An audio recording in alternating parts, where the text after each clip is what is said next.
Welcome to No Password Required, a monthly conversation that introduces you to some of the top talent in the world of cybersecurity. Hello and welcome to No Password Required, a podcast dedicated to exploring the minds and personalities that make up the field of cybersecurity. I'm your host, Ernie Ferreresso, and with me, as always, Jack Clabby, a cybersecurity attorney at Carlton Fields, PA in Tampa, and Pablo Torres, a senior cloud security engineer at Second Watch. On the podcast today, we'll chat with Tashya Denose, a senior manager of cybersecurity analysis at Capital One, also known as the Cyber Whisperer. Tashya spends much of her free time inspiring the next generation through her involvement with Black Girls in Cyber, a nonprofit dedicated to increasing cybersecurity industry awareness and diversity in cybersecurity, privacy, and STEM for women of color. Tashya, we look forward to a great conversation. But first, hello to my co-hosts, Jack and Pablo. Gentlemen, hello and good day. Hey, good day to you, Ernie. How's everybody doing? Good day, gentlemen. I'm doing quite well over here. How are you guys doing? Oh, you know, I'm going to break a little bit of news. I'm just getting over COVID, believe it or not. I had COVID last week. Oh. Yeah. But that's yucky. Yeah, it was one of those variants came around. Not a good time for me, but I didn't go to the hospital. Nobody else got sick, and so I'm good to go on that. But other than that, Mrs. Lincoln, how was the play, right? Well, it's good to have you up and at 'em again, Ernie, for sure. We talk a lot about work from home over the last couple episodes here and what impact that's had. There was a pretty interesting advisory that was issued a couple weeks ago that I know you guys probably saw. It was a joint advisory from the FBI, but also from State and Treasury. And it was a warning to U.S. companies that they have to be careful who they're hiring for IT staff, particularly in a remote work environment. I guess there's some evidence, according to the advisory and some of the reporting around it, that U.S. companies were intending to hire, non-U.S. nationals to work as IT support, but were instead hiring North Korean nationals who were then taking the money that they were being paid for IT services and using it to fund weapons operations on the part of North Korea. So how do you wake up managing an external IT staff of North Koreans if you're a U.S.-based company? Probably not a great morning when you find that out. How do you find that out? I mean, what do you just kind of, imagine that going into the boss. Yeah, hey, remember how we outsourced all that stuff that we thought was going to Singapore? Yeah, how's that going? They're doing great work. Well, it turns out. Yeah. So we ended up tracing the IPs back to the actual source, and it seems that the destination and the source don't match up to what we had within the specs for the contract. We have this all going back in North Korea. That conversation probably went pretty well. It's awful. It's like the two, and they were pretending, I think, to be from two U.S. U.S. allies, right? The Republic of South Korea and Japan. And so, that's a normal thing for U.S. companies to work pretty seamlessly with talent there, particularly for IT or for other purposes, trading partners and whatnot. So pretty surprising. Obviously, there's sort of two legal problems for the U.S. entities. The first is North Korea is on a list of do not give them money that is held by the Treasury, which is really, really important not to give them money. It's essentially a strict liability offense with some. That's the official U.S. government's naughty list. Yeah, don't. They make that list. They check it twice. Yeah, but that for most U.S. companies, like that's bad. Like you don't want to get on that list, obviously. But also, these are probably the last people you want to see your stuff too. So the second problem is right. You're giving whatever it is you meant to give, like vetted nationals in Japan, perfectly normal thing to do, giving them access to North Korea. And so if you make a product, pretty sure there's going to be one in North Korea that looks exactly like the product that you make soon coming out there. So you have the OFAC banned list or the U.S. Treasury regulation. Don't give money to North Koreans for any purpose. And then second, you've got this issue of intellectual property that you're giving away to your outsourced IT team. Not a great space to be. So Jack, how does that? How would that kind of play out? I mean, assume that you're a company and you're doing your normal vetting process, and then when somebody comes knock, oh yeah, by the way, it turns out you've been paying these people, and they're actually in North Korea. I know it's kind of hypothetical, but how next thing you know, you're getting fined that the FBI's knocking on your door for funding a rogue regime when you're like, dude, right. It's a criminal. Yeah, it's a criminal. It's a criminal offense. So what you would normally, if you found out through other sources, you'd work with your counsel. Sometimes the advice is you package it up, you self-report, you say this is what we tried to do to stop it, and we're sorry. That sometimes is a good option, and then other times you stop it and you wait for them to call you. But if it's the FBI or if it's Secret Service who's reached you, then it's happening in real time. And there may even be you may have to self-report actually if you find out about it. But not a great place. A data breach? That could be considered a data breach too, right? So your biggest problem is the criminal law. Got to get that sorted out and figure out a way to approach that. And then your second problem is if you gave these unauthorized persons access to personal information or to materials that would be covered by some contract that you're not supposed to have given them or had them access to, you got to analyze that. You could maybe make an argument that at the time that you gave it to them, it was authorized, so it's not a breach. You meant to give it to these people; they were under contract with you. We didn't necessarily mean it to be further. When we said access to these people, we meant correct. These people, not those people. Yeah, it turns out that these people were those people, so therefore, I don't know if it's been tested. I don't know if I hired person X. They turned out not to be who they were. They turned to be person Y. I intended to give person X access, and that was the computer that accessed it. And I have no evidence, as I sit here, that person misused it. Are we going to assume? Yeah, Ernie, would you ask a jury to assume that every person in North, they're just trying to make an honest buck? Well, it's exactly right. Why would they steal? Because I'm paying them. That's more money. That was the best part of some of the coverage around this too. Was it like the OFAC, the massive violation of U.S. anti-money laundering, not export. What would you call it? Like sanctions regime. Yeah, so that wasn't the focus of a lot of the reporting on this. It was. It was around this idea of, they're not who they say they are, and but they're trying to just make money. Like it was the focus of the reporting was on these are North Korean workers who are trying to legitimately earn money by doing like a good job at your IT work, but then the money that they make goes to the North Korean government and is used to fund weapons programs. I get it, that's bad, but like the focus was on, they weren't saying like these are phony employees.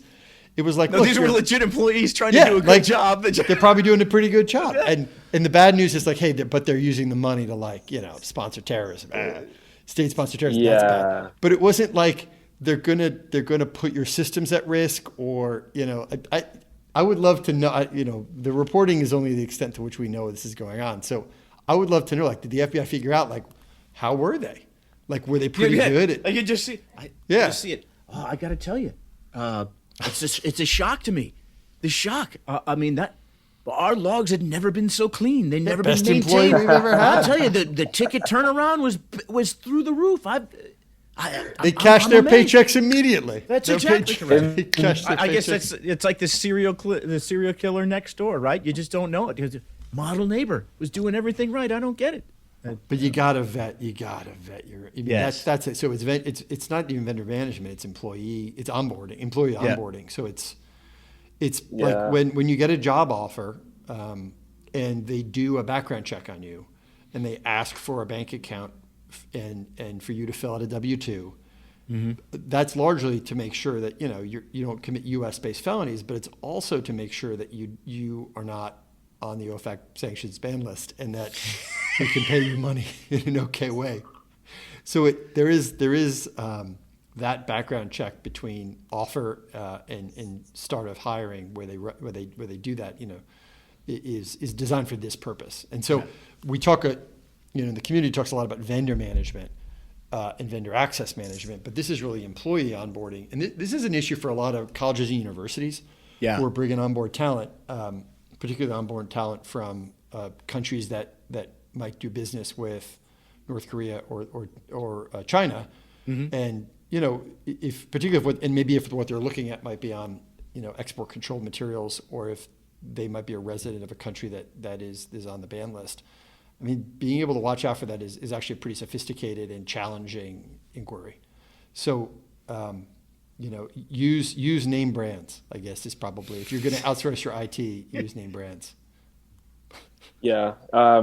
I have experience using some of those LexisNexis tools and the background checks that would pull up sanction searches and all those OFAC searches. It's pretty ingenious how you can get away with putting in a dash or a hyphen or something in between the names. And you can say that you did your compliance check, and next thing you know, I mean, you took a normal company name, a house brand name, put a dash in there, and it completely cleared. It completely cleared. No sanctions. Of all things that these people were funding, it was going, from what I'm reading, to their ballistics missile program. That's pretty intense. And also, like, if you're North Korea, people are we talking about, and how much money? I mean, are we talking like millions of bucks, or is this really? So they're skimming, $500 a month on this, or? I think. Look, I didn't see any reporting that said the amounts, but I did see. But they were very clear that the money was going to ballistic missiles. To the ballistic missile. Somehow they knew that. Yeah. But also play it cool, like, money's money. North Korea, like, just let it go to like a foods program or something.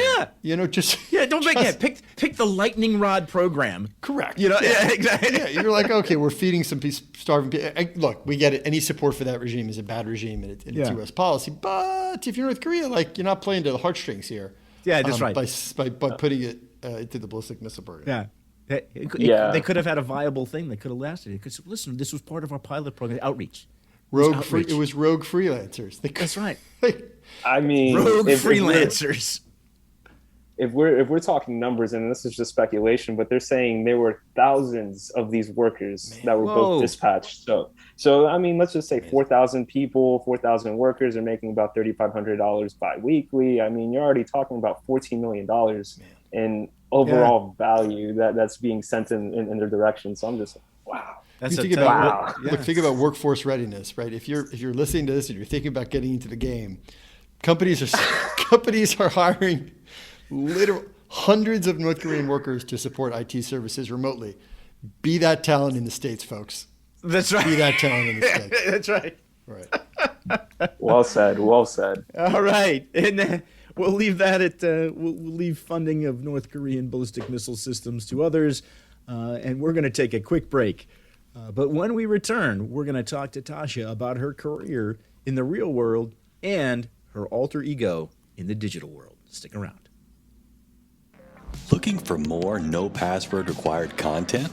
Follow us on Twitter, Instagram, Facebook, and LinkedIn at No Password Pod. All right, welcome back. Our guest is Tashya Denose, a senior cybersecurity professional with extensive experience in risk mitigation. Tashya, welcome to No Password Required. Thank you very much. Thank you. Tashya, can you give us a little bit of the story of your career path, maybe from when you first got involved in the kind of issues you work on now through to your role at Capital One and Black Girls in Cyber? Sure. So my story is kind of a convoluted one. It starts as I actually thought I was always going to be doing fashion merchandising, working in the windows of Neiman and Bergdorf. And my father told me that I should get into security, and I ignored him. Then I became an admin for a director at the Pentagon and at a small security organization. And he was like, "You need to understand what I'm telling you." He was like, "Yeah, I do." He was like, "Well, do you want to go to boot camp and actually like learn what what we're talking about?" And I said yes, and he allowed the contract to get me on with Net Plus, Security Plus, and A Plus, and the story has been written. I was at the Pentagon for a good while, doing everything from vulnerability management to accrediting systems. I was kind of the person solving a lot of problems that were kind of left to the wayside as I, matured my career and started getting more strong in cyber. And then at that time it was called information assurance. So then I went on to the Secret Service, where I did a lot of training and awareness situations, and had a cool time where I was able to actually be the voice. I'm not sure if I still am, but like be the voice and build out in their LMS system their training and awareness for like annual cybersecurity and incident response. That was a cool time. I was going to say, you must have been better for the Secret Service because, and I know you weren't the voice for the Department of Defense because, you're talking and I'm like, that's engaging and cool. The Department of Defense training is like, when you find someone who may be an insider, who do you report it to? And then next thing you know, he's the guy in the basement. That's right. Yeah, and of course, the next thing you know, the training is over, and you wake up and you shake your. What? I'm sorry. What happened? Anyway. Do you at least get the question? Do you answer the questions right, Ernie? Most of the time. Sometimes I answer the questions wrong because they come up with it's like the adaptive learning. There's a way where they then explain it to you. You get to go back and do it again. And I'm always curious to see what happens if I answer it wrong. Does that cause the downfall of the entire United States because I prop the door open? I want to know. We were talking about UFOs earlier, so we definitely don't know yet. So that's right. Exactly. The Secret Service is hiding them. I was left from the Secret Service. That's why it's the Secret Service. And I transitioned to an intel position, which was pretty cool. And then I had a friend that worked with me at the Pentagon that said she would never leave the government. And she called me and she was like, I left the government and I got scared, kind of just like you were right now.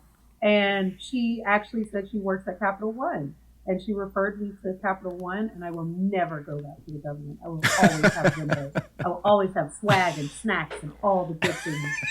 Yeah. Oh. You got to have the swag. Yeah. Yeah. So I'm here now. And then I wanted to do more, and I recently, I started scouring the internet. I started actually doing my own thing on TikTok and Instagram. And I found a girl that had just started her own organization, which was Black Girls in Cyber. And it's only been since June 2021 that we've been an official 501c3. And that organization pretty much we're trying to get more people that look like me to hang out with people that don't. So Black Girls in Cyber has been then official for coming up on about a year. How do you think it's gone in the time that it's been official? I'm a crier. I don't know if Serena and Rex have told you, but let's not make me cry early in this podcast. We've been official since 2021, but the organization just really got started in 2020. So we had our first cohort. It was a group of 10 girls, we'll say women because they're older than 18.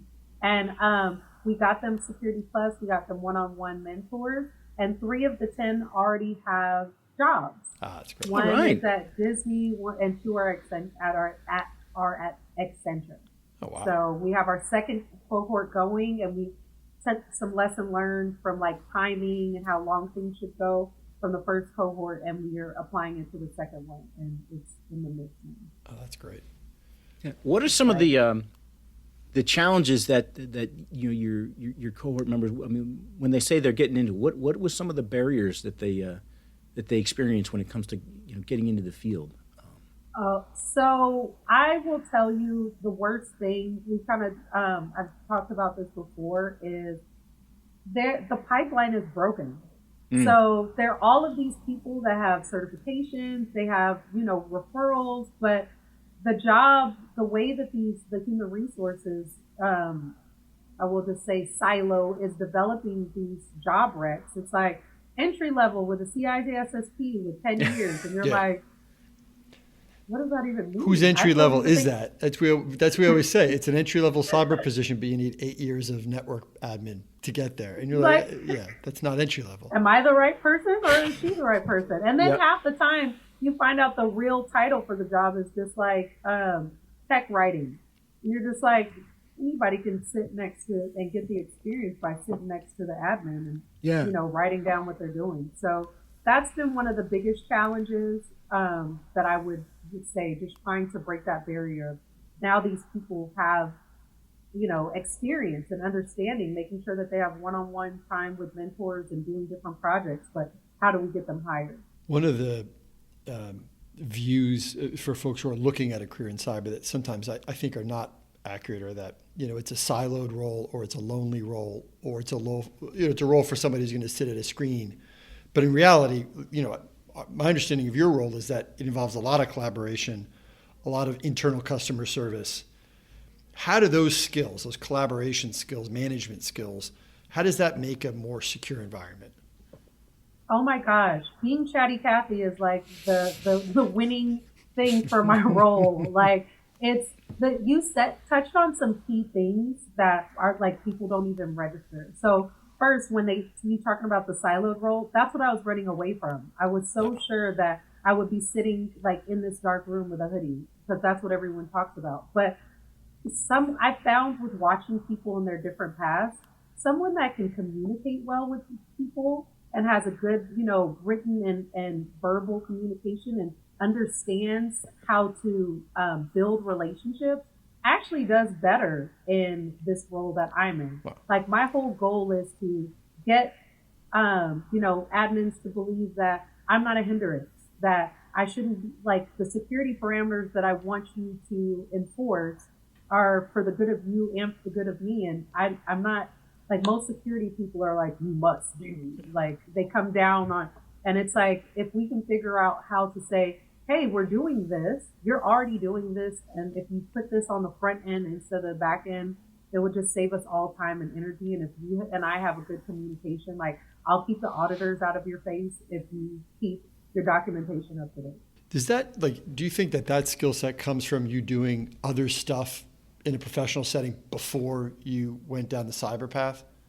Oh, definitely. Yeah, definitely. I feel like you can tell right off the bat, normally somebody that came from a different path, when they're just like, when they just look at the way conversations go. And what you said was key, that you never hear an old security professional say, customer service.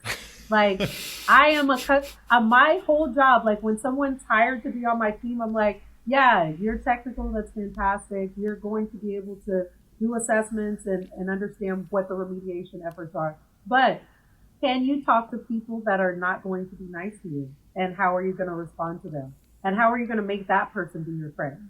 That having a different background is normally where that fits in, and those people thrive. Yeah, I think it was one of our greatest Americans, Patrick Swayze, that said, you be nice until it's time not to be nice. How I know the difference? I'll tell you.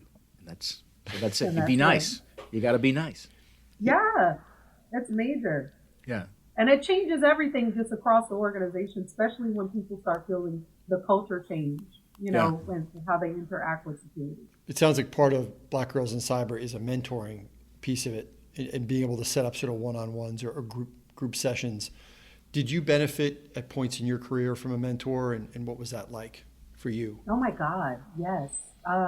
I like to say that, so there's like 3 roles, right, that other people can do, especially for, a Black woman or someone that is outside of the normal scope. You have the first role.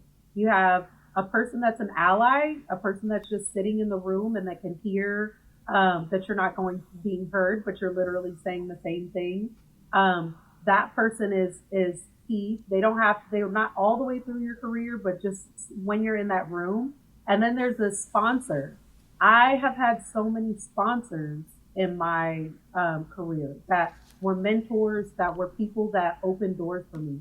Darren King, the director that saw that I had the aptitude to learn and made sure that the contract, me going from administrative assistant to, an analyst, that was life-changing. That literally changed my life. So it's listening to him, watching him, and being a part of his circle where he was mentoring me one-on-one. That has been a part of who I am today in all the rooms that I sit in.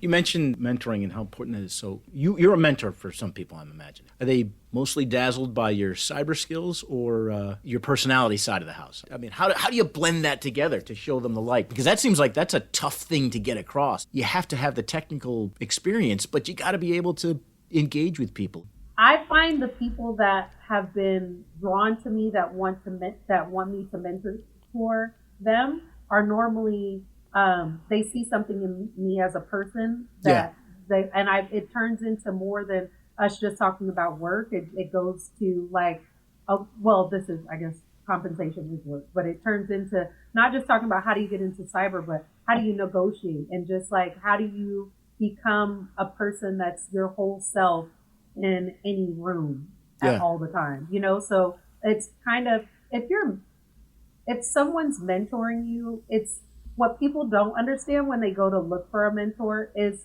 you have responsibilities, right? So I'm not gonna lie. A lot of times I ran from mentorship because you have to be accountable. So like, I don't want to, like, give me some advice. Let me do it if I want, and let me kick rocks. Like, you know, so there's a lot of moments like that. We all do that. But once you decide that it's this full blown relationship, you know, it has to be one of those things like, did you update your resume? Did you take that class? Did you know what I mean? Like, I have to be your friend, but I also have to be a hard ass to make sure that it sounds good in theory, but to get in, it is hard. Like, you have, normally these people have their own full lives, their parents, their, you know, wives and mothers. So you have to scope at that time and stay dedicated. And so I have to find a thin line between, like, I'm your friend, I'm your, you know, confidant, but I'm also like your accountability partner. Yeah.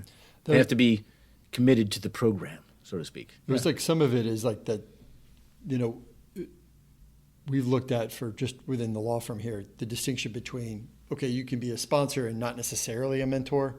And I think it was like, we have some people who are just better or more comfortable sponsoring because it's like, look, I'm going to just have 10 people. When opportunities arise, I'm going to shove them. If they're willing to do it, get out of the nest and fly, right? The sponsoring thing is sort of straightforward. And for some senior folks' personality is just better. Like, I'm just going to open doors and push it through them. And mentoring, though, it's got to be, and it's work being a mentor. And it's not always the same person who's the open door push versus the actual sitting down and having a back and forth and then holding others accountable is hard. Yeah, it's a lot of work. So I guess when it works, though, it can be very effective. Yeah. Can you share a win story from your, you know, who do you think is one of your mentees, I guess? Good story? Yeah. A good news story. I will say one of the girls that works for me right now. It's been very exciting.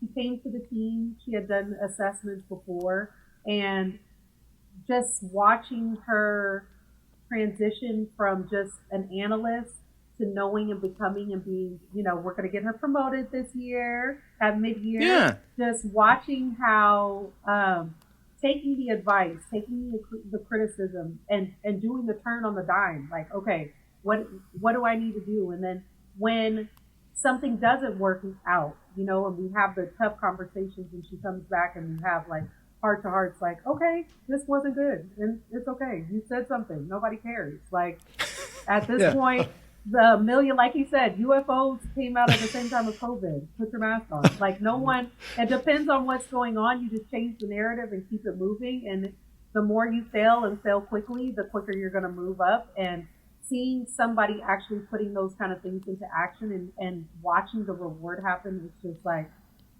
I'm keep getting promoted.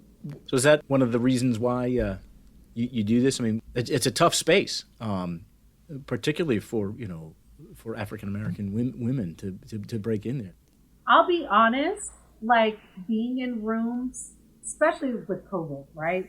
You're in rooms, like, I went from being at the Pentagon, being at Secret Service, being in Intel, and it just being me, you know? And it just being this weird thing consistently. And then with COVID, it was different when you're at work and you're kind of walking through the halls and you go in and then you go have lunch with someone else and you're like mixing like in person with different people. But right now I can see on the screen I'm the only person that looks like me. Yeah. And it's just this constant thing where it's like, oh my God, it's really the only person, you know, that looks like me in this room. I've got to be more than talking about it. I'm capable of being a strategic partner to make change. Yeah. And I believe that I am. And then getting with other women that are just like me, that have been in the same rooms like I have, and just talking to each other and being like, damn, girl, you're smart. We should make more of us. The first person was connecting with her was actually the nurse. Oh my God, nurse practitioner. She was a nurse practitioner, and they were chatting, and she did everything that Tashya said to do. Wow.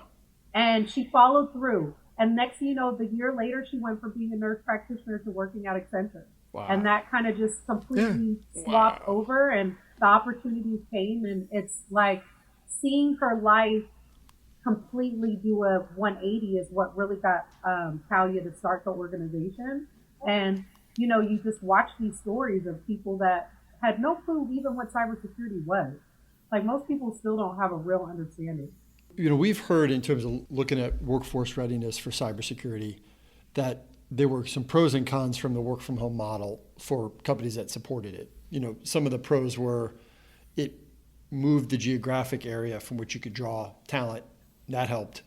On the other hand, you know, some of the cons were people aren't coming in, they're not always benefiting from that collaboration that could lead to better outcomes. What have you seen over the last 2 years in terms of how work from home may have changed that just across the industry, and that's specific to Yeah, they're leaving us at home most of the time because we're working more at home. When I am working at home, I've learned to balance slightly, you know, but the laptop is open, the phone is on, I'm available, I will get it done. There's like, I think I went for the first time to the office for the first time in 2 years. Oh, wow. I missed the feeling. I didn't know it was a feeling like to see somebody in person. You know, you see your family or whatever. But it's like, I didn't know that there was a real feeling that I was missing when I actually saw and touched people that I hadn't seen in 2 years. That was very interesting. Even I thought it would be the same since I talked to them on the phone or talked to them on video every day.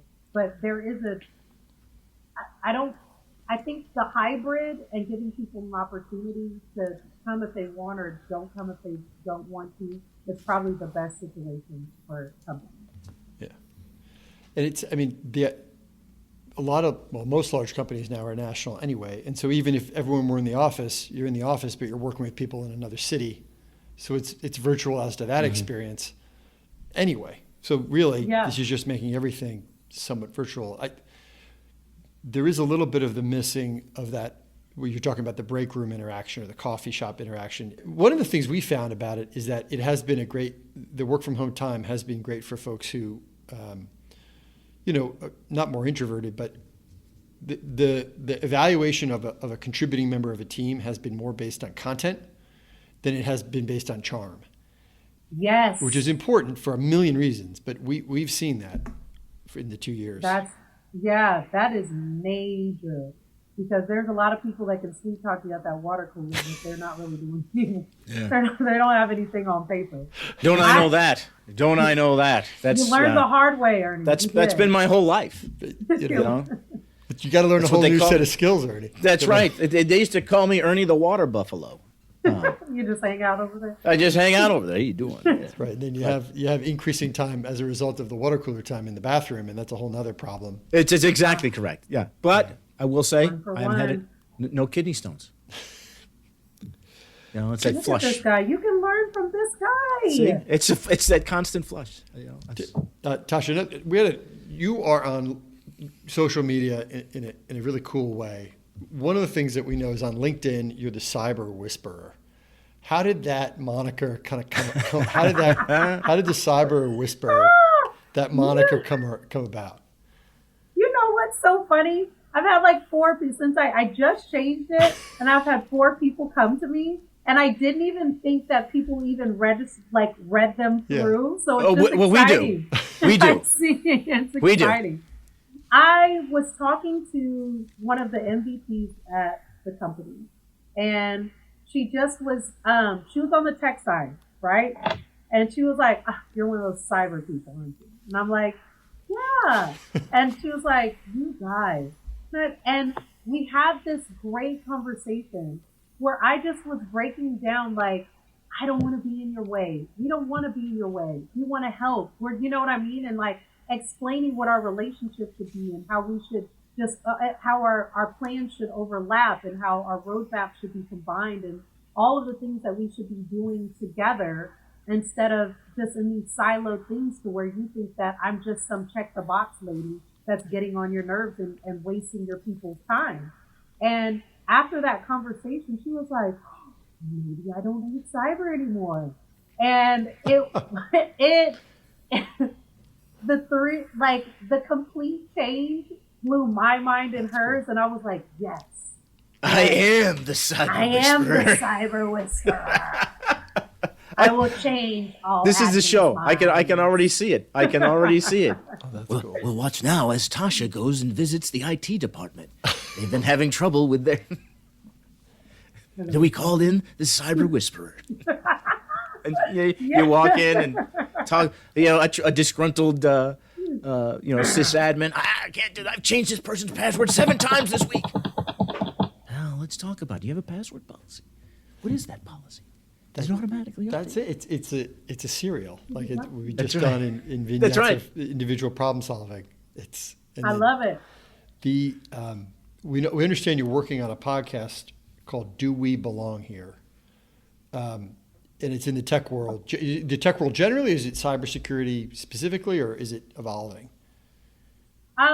We're going to start with cybersecurity because that's what we know, but we'll probably evolve because we're a little bit of both. You know what I mean? Like tech is like this bubble, and then cyber's in a bubble inside. Yeah. So we're connected either way. Oh, nice. I think I understand, but just for our listeners, what's the focus going to be of the podcast?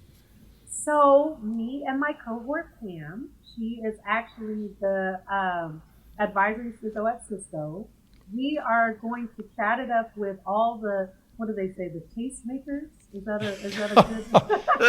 Wait, is that Pam from is she from St. Pete? Is she yes, from it is. Oh, okay. All right. Yes, you already know her. She's very cool. Oh, that's cool. Okay. Yeah. I'll take a quick story. My older sister is currently she produces live television for CNN. It's a very cool job. She's been in live TV for like 15 years. But one of her first jobs was she worked for a now defunct magazine called Working Women Magazine. And she was like a content creator and editor for it. And one of the articles that she was responsible for was an article that looked at research on people who wear their own company swag and whether they do better at work or not. And they found some like studies or something. I think I still have the article somewhere, but it was the answer was probably not surprisingly yes. Professionals who wear their own company swag places are considered better by their peers, and it helps them with promotions and all this stuff. And I think about that all the time whenever I'm using a Carlton Fields mug or wearing my T-shirt around town. People love swag, and even wearing your own swag is like an okay thing to do. Anyway, so, there's I love it. An early 2000s article out there that my sister was responsible for. Listen, I've always been a believer though. You'd never wear the concert T-shirt of the concert you're going to see. I mean, is that so? Does that I mean, what you're telling me, Jack? That upends, decades of my thinking. I have been. I have been. I know. I don't overthink it. If I like something, I'm gonna represent it. That's just how I'm gonna put it out there. I'm a walking billboard. And maybe that's going to be Tasha, maybe that's a fashion problem, though. We'll have to. No. I'm with you, Jack. I'm telling my husband as soon as I go home, I'm not throwing the swag away. I read an article because now I feel osmosis.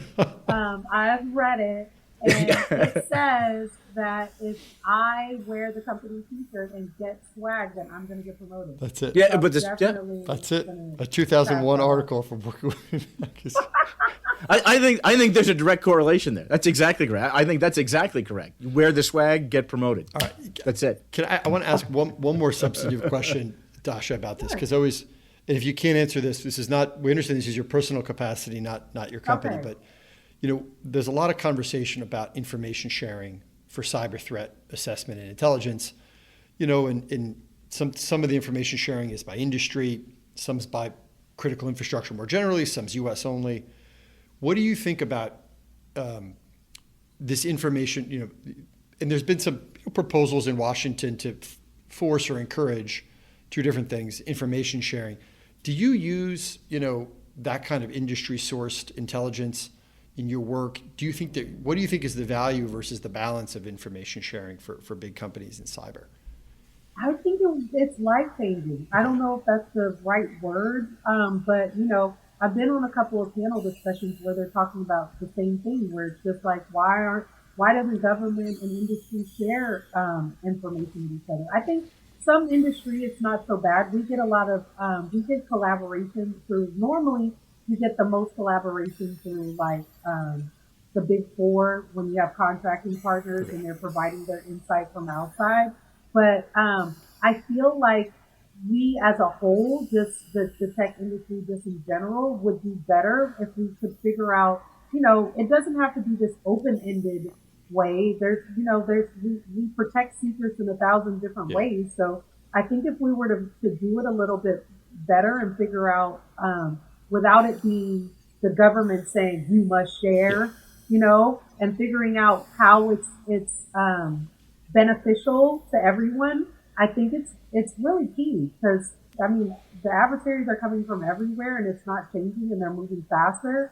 So the more we can be on the same side to just understand that we're protecting Americans' data, regardless if it's Capital One or if it's someone that is, working at the State Department, that's like the most important thing that we should be focusing on. Thank you so much. We're going to take a short break. When we return, we're going to walk you through Ernie's lifestyle polygraph. So listeners, please stay with us. You're listening to the No Password Required podcast. We cover cybersecurity and a lot of other stuff. All right, welcome back. Tasha, as you may know, as part of the application process to be granted security clearance and access to some of our nation's greatest secrets, certain members of the government are subject to what is known as a lifestyle polygraph. Passing this polygraph is critical in order to gain access to these national secrets. However, here on No Password Required, we have a similar version of a lifestyle polygraph designed to answer and probe some very uncomfortable questions to determine exactly what makes you tick.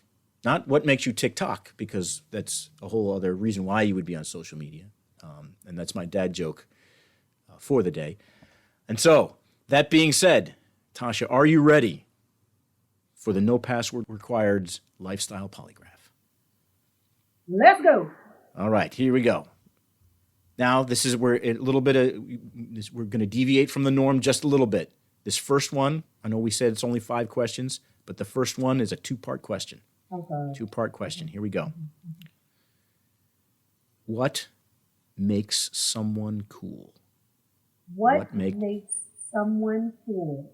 Yes. Liking themselves. Liking themselves. Number one. Okay. Not to like an arrogant way where it's like, I don't care what other people think about me, it doesn't matter. Just liking themselves. Just like I might be a little corny, and I only listen to 80s mix at night, and I still have my CD player, and you can't stop me. But you're comfortable in that, and you like. Please that, tell me that you just described yourself. I may have. May have? All right, because oddly enough, my daughter was looking for a CD player, and I had to because apparently some band that she follows just came out with a CD, which I thought was strange. And she was like, a CD player, what is that? And I actually had to, because she didn't know of a time that there was this, is it a Blu-ray, Dad? Does it play video games? No, it doesn't do any of that. It just plays music, and sometimes rather poorly, because it bounces and it skips. So you mentioned that kind of, being cool with who you are. Yeah, being authentic to who you are. Yeah. And here's the second part of that. What word would a cool person use to replace the aforementioned word cool? Now that's pressure. Because the kids have their own things. They're saying all kinds of stuff, and I'm kind of just still stuck with cool. Then I'm gonna go 90s, and I don't know why the word rad is coming to my head. That's making me uncomfortable. It's making you uncomfortable. Yeah. Rad. Why would I say rad? Why would I rad. say rad? What am I in Saved by the Bell on a skateboard? I'm so uncomfortable. Why did I say rad? I can't take it back now. No. Ferris Bueller's Day Off. I'm going with rad. Rad's that's all right. I'll bring your rad back. Guys. Rad's the kind of person who might turn a chair around before they sit down. Oh, yeah, nice. Like a Zach Morris sort of a thing. thing. And then the hat turns backwards too. What's up, guys? Yeah. Listen, hey, on that same score, Jack, you were a former prosecutor. Did you ever walk into the interrogation room, turn that chair around and sit down and break it down like that? Ooh, eye to eye. I have done that. See? I knew it! I have done that. And sometimes I go in advance and see if it was the kind of chair that would allow me to do that. Just to scout the room out a bit, because you don't want to do it and then realize the chair's got arms. And then you're just the guy who takes a chair for a spin before they sit down. Oh my God. So, that's the guy that takes a chair for a spin. It's a fairly rad move. That is a rad move. That's a gutsy move is what that is. Yeah. Oh, I love it. Okay, here we go. All right, back to serious. Okay, focus. Okay. Sorry. Number 2.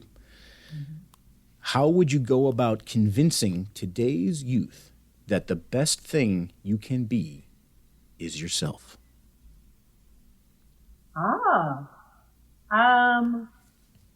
By letting them know, first of all, I guess understanding that being different is what makes this world. I think, you know what?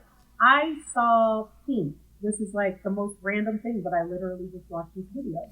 And Pink was talking about, it was on TikTok, she was talking about her daughter came home and she was like, I'm so ugly. I'm so weird, right?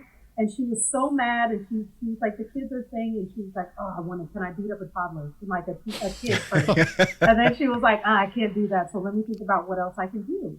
And the reason why she wasn't feeling pretty is because she had a very androgynous looking face. She looked more like her dad than her mom. So then she showed all of like the coolest pop stars, the Bowies, the Grace Jones, all of these people that would normally just be considered weird in everyday life, and just showing how they changed the world. And I think that's really key, just showing like everyone has their own role to play in this world, and if you accept what makes you different, it allows you to, other people to appreciate those parts of you that maybe you don't even understand yet. Yeah, that's I try to vision it. We're all playing different music instruments in this jazz band of life. Of course, I say that my kids are like, Dad. Yeah, my kids are like, Dad, nobody listens to jazz. I'm like, yes, they do. Yes, they do. Number 3. All right. This is a tough one. Oh my God. This is okay. If you were styling Jack and Ernie for a swanky cybersecurity podcasting event. Okay, those 3 words have never been, 4 words have never been spoken in the same thing. Swanky cybersecurity podcasting event. Let me explain. That is definitely going to happen at some point. There will be a swanky cybersecurity event, and we are going to put it on. Okay. Yeah. Okay. All right. And so at that event, what would Jack and I be wearing on the red carpet? Okay, Jack, you look taller. I don't know if it's the internet, but I feel like you're kind of taller, slender type of guy. I want to put you in Louis Vuitton. That is, where there is no budget for this event. Oh, yeah, no, that's right. Okay? Yeah, money is no object. What are you talking about? This event is swanky. I saw your faces. We are not going to Target. We're giving out awards. We're drinking champagne. Oprah's there. This is fancy. We'll have gifts under the seat. It's perfect. Oh, it's you're gonna have A new car. Headphones? Oh, I should have. All right. Yeah, so we're putting in the men's collection. It's going to be clean. It's going to be crisp, but we're going to have some pops of color. Like he might be able to turn a little bit and have some like blues. It looks black, but it's really not. You know what I'm saying? Because we want to give him some pizzazz, some fun. You know what I mean? And then let me see. I can see it. I just see you walking. Right? It's going well. It's going well. You know.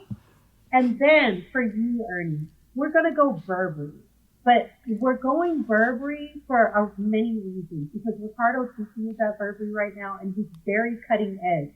So you're like a mix of like this classic pattern, you know what I mean? That look, but mixed with Ricardo Tucci's take on it. So it's like you're clean, you're crisp, but you've got a little more edge with yourself. So that's me, clean and crisp with an edge. With an edge. I know you guys, and we're gonna walk down this aisle. We're gonna have fun on the red carpet. Everyone's gonna have JBL headphones under there. We can't afford the car because we spent money on the champagne. That's right. Yeah. We do.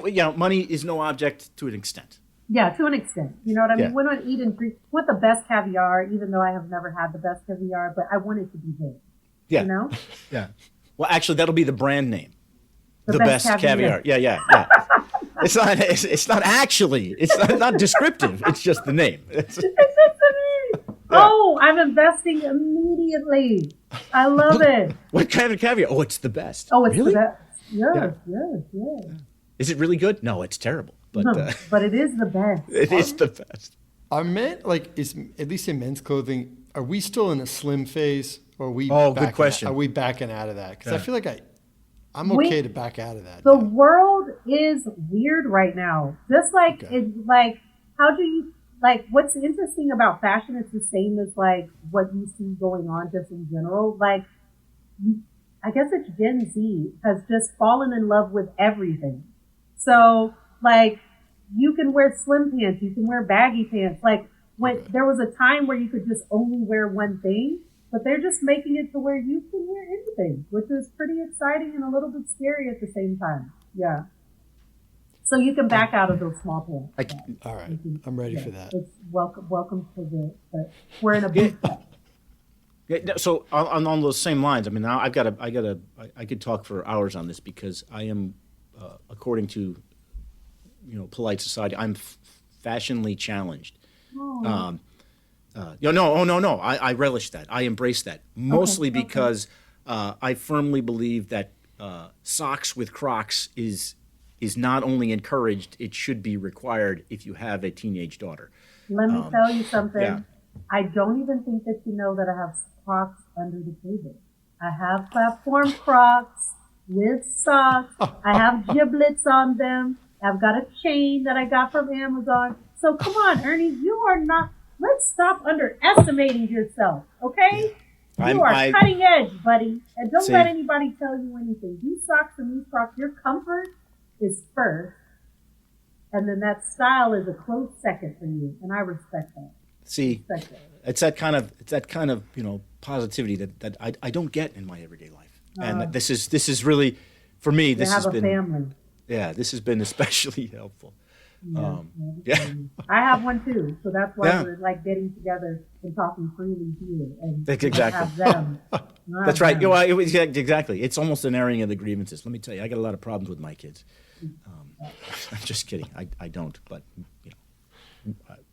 you're kind enough to find your daughter a CD player on the internet, so I don't. Yeah, true. Yeah. I might have told my son to pick rocks and just find them on the internet. Deal. You're not going to buy this CD player that you're not going to use again. Exactly. Yeah. For this one particular, and I have to believe it was one song on it, and that was it. So we've listened to it for like 3 minutes, and then we have this other device. All right, here we are. Number four. This is a good one. All right. What reality show could you participate in and absolutely crush? Oh, The Circle. I want to go on there. The Circle, so bad. Yeah. So The Circle is like this social media thing where you get people to be your friend and they can't see you, and you can pretend to be anyone. So I could pretend to be like you, Ernie, and I'd be like, I love frogs, I love frogs, I love TV birds, I want this. And they'll be The like, Marines oh are the my best. God. The Yeah, Marines are awesome. yeah.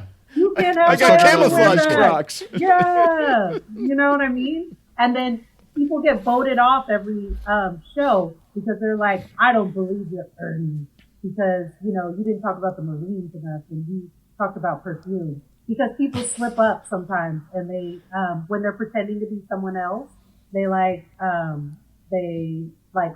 you can tell, and then the people get kicked off. But the circle, I would love to go. Oh, cool. It's like, yeah. If you make like a Back to the Future 2 reference, Ernie would typically reference Back to the Future 1. But that's exactly, clearly. That's how people would. Clearly. He would never make that reference. They're like, no Everybody way. knows. Yeah. Everybody knows that Jaws 4 is the worst of the bunch. That's right. What were they doing in the Bahamas anyway? That's right. Should they have just stuck to rivers at that point? Okay. Last question. All right. Here we go. In 5 years, Black Girls in Cyber will be a huge success because blank happened. Asking you to predict the future. Yes, I can give it to you because we have successfully put on conferences. So we have become like a solidified conference in the tech world, you know, where people, you know, we're listed with the Black Hats and the RSA, like where people want to come to get certs. We have transitioned 100 women to jobs and they are successful, and we are, you know, selling swag, having a good time, no, we're giving swag away. We're giving swag away. We're so good. That's right. You know? Exactly. Yeah. Right. And none of that cheap crap. This is the good stuff. You're giving away the good stuff. This is 100% cotton with the right size V-neck. We are giving it away, man. Come on.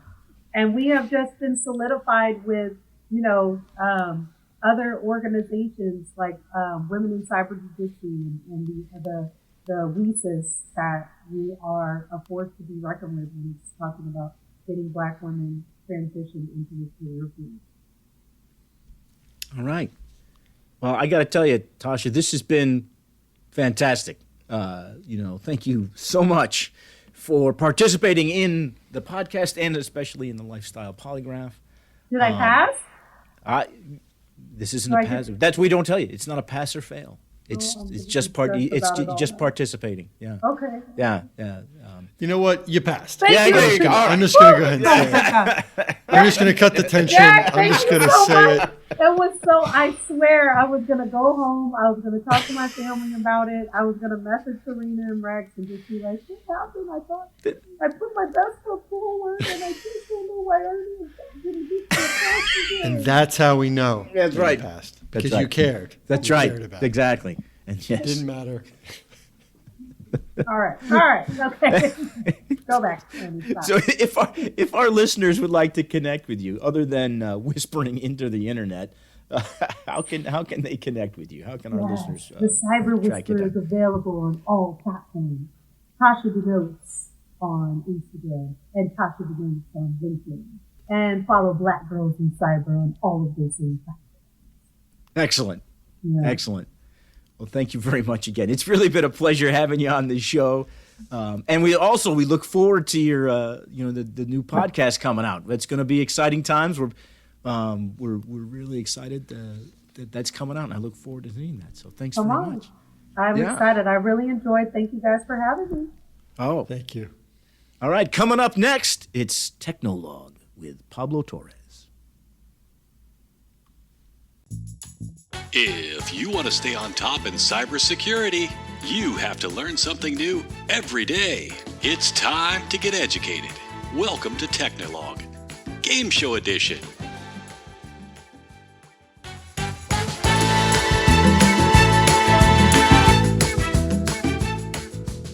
Welcome to Technologue, Game Show Edition. I'm your host, Pablo Torres.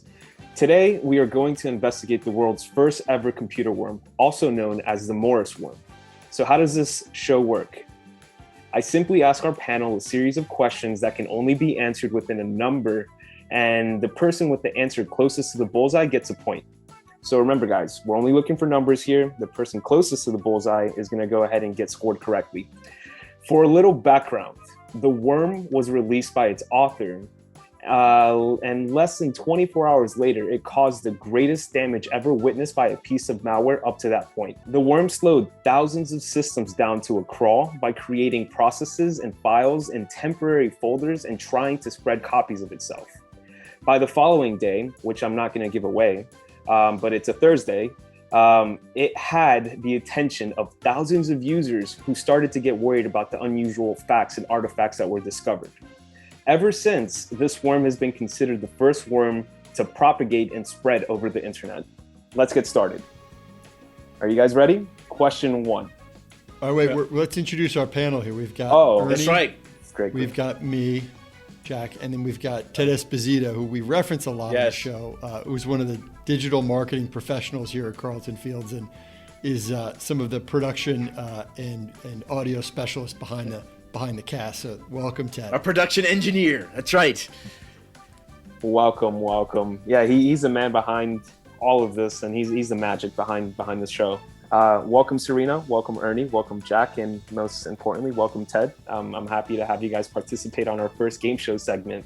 Here we go, rolling right into it. Question 1. What year was the Morris worm released? I think I know the answer. And this might be the only one I can get right, but I think I know the answer. Do you want me to go last or do you want me to go first? Let's go with Jack going last. Let's start off with Serena. Okay. All right, I'm going to guess 1998. I'll say 1988. Okay, I'm going to go with, say the worm, the Morris worm. I think it coincides with the breakdance move of a similar name, the worm. So I believe it's in the 80s, and I'm going to go with 1987 for the block. 87 for the block. And the correct answer is November 2nd, 1988. All right. Good job, Jack and Ted. Good job. And just for reference, so this was launched by Robert Tappan Morris from the computer systems of the Massachusetts Institute of Technology. He used MIT's network to go ahead and infect the internet at that time. And the internet of 1988, which was not very much, which probably not. Yeah. It raised flags everywhere. Everyone was on edge from the research that I did. Here we go, guys and gal. Question 2. What was the total cost of the incident? Warning, there's a very wide variance in the estimates, so we took the average of the lowest and the highest estimates that we could find. Serena. 3 million. Ernie. 7 million. Okay. Mr. Esposito? I have a clarification question. Is this in 1988 dollars or in 2022 dollars? It's in their dollars. It's in 1988 dollars. Yes. We can fax them to you if you'd like. I'm gonna go with 8 million. Mr. Clabby? All right, I'm going to go with 10 million. Oh. Drum roll. 7 million was the closest answer. The estimate, the average would be about $5,007,500. Serena, you knocked that one out of the park. Yeah. Good job. So with a little backstory on the incident. So Robert was attempting to do harmless intellectual computing exercises, but there was a mistake in his code. Right. Yeah, his code instructed the worm to replicate itself regardless of a computer's infection status. So it just made it even worse. If the computer was already infected, it was just going to keep infecting until it just turned into a brick. About $5 million worth of damage. Question 3. According to Clifford Stoll, how many hours did it take to disinfect each of the infected computers? Starting off with you, Serena. Oh my goodness. Like how many hours total or individually for each computer? How many hours of work per computer? 32. That's oddly specific. Okay. Ernie? From what I know about old Cliff Stoles, they used to call him Cliff the Fingers because he could type so fast. I'm going to say 7 hours. 7 hours. Okay, we have 32, we have 7. And just for clarity, I don't know Clifford Stoles at all. He knows you, though. As he does. He does. That's on my t-shirt. Clifford Stoles. He's always watching. Always. I'm going to say 16. 16 hours. Okay, we have 32. I'm going to say 25. 25. Serena, winner. Oh, God, look at this! Look at this! So unbelievable. It took Clifford Stoll 48 hours to disinfect each of the infected computers. And this is pretty interesting because this whole incident actually prompted DARPA to fund the establishment of the CERT at Carnegie Mellon. And it just created a centralized location for incident response to be handled from. And this is all due to this pesky little worm. No, cool. Question 4. How many hours of community service did Robert Morris have to complete as part of his sentencing? This is community service in 1988 time. He was the first person prosecuted under the Computer Fraud and Abuse Act. That's the only reason why I knew 1988. I was going to say, yeah. It has to. I don't know any of his other statistics. Miss Serena, how many hours of community service? 120. 120, Okay. yeah. 120. Ernie, what do you think? I'm going big, 200. 200 hours. I'm all in, 200. All in at 200. Yeah, Final that's answer. my final answer. I'm going to guess 400. Oh. Well, damn. They should have had him do at least as amount as time as Mr. Stoll did, or Dr. Stoll did in repairing the computers. 48 per computer. I don't know, 1,000. I'm going to go with 1,000. 1,000 hours. 1,000 hours.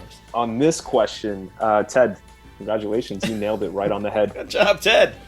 Yeah. About that, huh? Ding, ding, ding. So, number one answer. Number one answer. As Jack highlighted, this did result in being the first felony conviction in the U.S. under the 1986 Computer Fraud and Abuse Act. Robert Morris did 3 years of probation in addition to his hours of community service, which were 400, with additional fines of $10,000 and $50, plus any additional court costs that had to be paid. After serving his conviction, he returned to Harvard to complete his doctorate in philosophy. And Morris is currently a tenured professor of computer science and artificial intelligence at MIT's Electrical Engineering and Computer Science Department. And to add to that, the cherry on top, he's also a pretty successful venture capitalist that's involved with technology and artificial intelligence. So he's doing pretty good. Yeah, turned his life around there, didn't he? Yeah. He was going down a bad path. And saw the light. We're up to question 5. So here it is for all the marbles. How many, and this is a tough one, it's going to be a curveball. How many propagation vectors did the worm infect through? Can I say all of them? Most of them. So most of them. I don't like the label. Yeah, I like to put labels on. I don't see labels, me. Yeah. Let's, all right.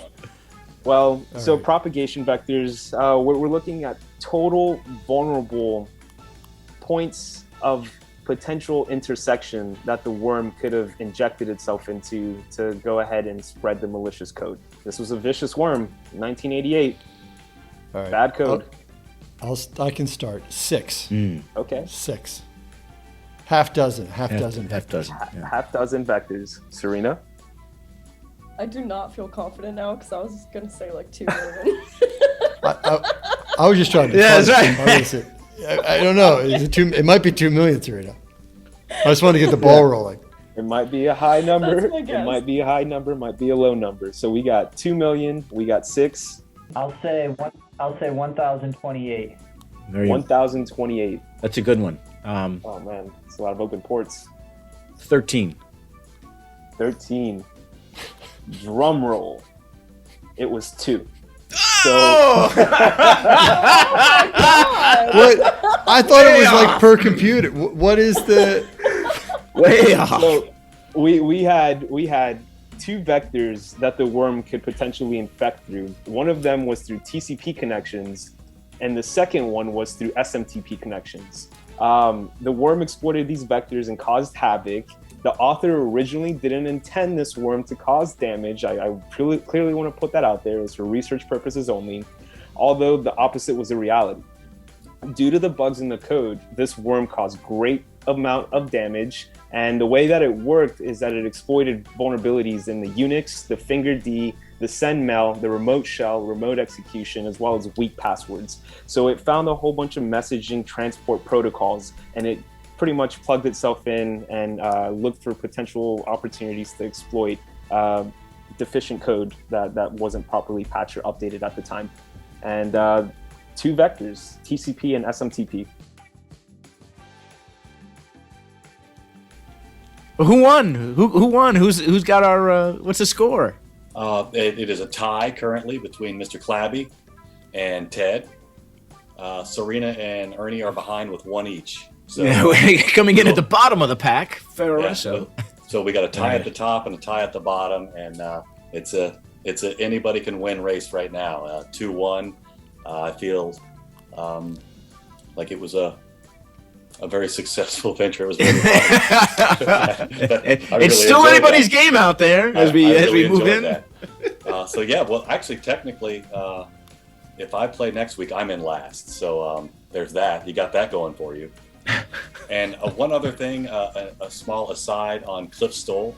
Cliff Stoll is actually a member of the Cyber Florida unofficial Cybersecurity Hall of Fame. Oh, cool.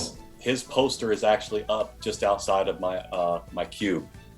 Cliff Stoll. All right, then. And so he, among others, Steve Wozniak, I think, is in there. Yeah. Who's on your wall, Ernie? I got Joe Rochford, Captain, U.S. Navy, retired. And there's some pretty cool people on there, and it's cool. If you're ever in the Cyber Florida offices, I'll show you around and show you the poster of Cliff Stoll, our hero of the day. All right, so that brings us to the end of this week's program. Thank you again for joining us. First and foremost, I have to thank my co-hosts Jack Clabby and Pablo Torres, and a special thank you to our guest Tashya Denose, who is not only the cyber whisperer, but also the no password required fashion whisperer. Remember, rate, review, and subscribe to the No Password Required podcast. You can find us on social media at NoPasswordPod. Send your questions or comments to info@nopasswordpodcast.com. And if you'd like some show swag, just ask, and we'll hook you up. I'm Ernie Ferreso, and thank you for listening. We'll talk again soon. Thank you for listening to the No Password Required podcast. The show is produced by Cyber Florida. A special thanks goes out to our friends at Carlton Fields and Second Watch. If you would like to learn more about the show, visit our website at cyberflorida.org/pod. And if you still need more show content, check out our social media at NoPasswordPod.